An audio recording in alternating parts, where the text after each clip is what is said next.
Bonjour à tous, aujourd'hui nous allons parler de l'œil de tigre version brute ou version polie, une pierre qui va des teintes jaunes aux teintes marron avec beaucoup de couches successives les unes sur les autres qui forment de jolis dessins et de très beaux reflets souvent magiques. C'est une pierre assez connue. On l'utilise depuis le Moyen Âge. On l'utilisait principalement en amulette pour se protéger des sorciers, des vaudous, pour se protéger des démons. Aujourd'hui encore, on l'utilise dans les maisons pour le mettre près d'une porte d'entrée ou d'une fenêtre pour protéger des mauvaises énergies la maison.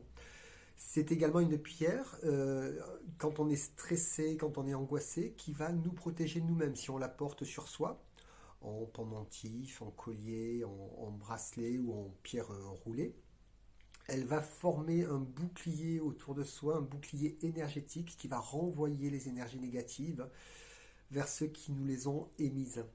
C'est une pierre également qui va nous aider beaucoup dans la concentration. Quand on a des projets à mener à bien, l'œil de tigre va nous donner cette énergie pour avancer, cette énergie pour ne pas être influencé, trop influencé. Voilà, pour ne pas dévier de sa trajectoire quand on a décidé quelque chose.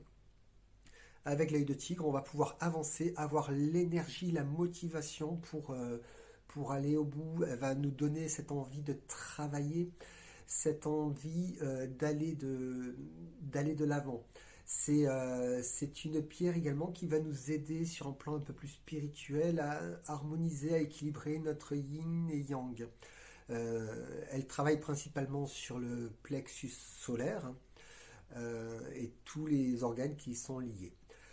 Pour la purifier, on va utiliser de l'eau, de la fumigation, le pendule, comme Delphine vous le montre lors de ses formations. On va pouvoir utiliser également une fleur de vie, une coquille Saint-Jacques.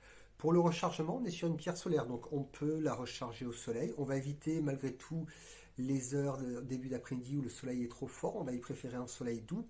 Et puis à la lune, à tout moment de l'année. On pourra la recharger également avec un pendule, une fleur de vie ou une géode de cristal.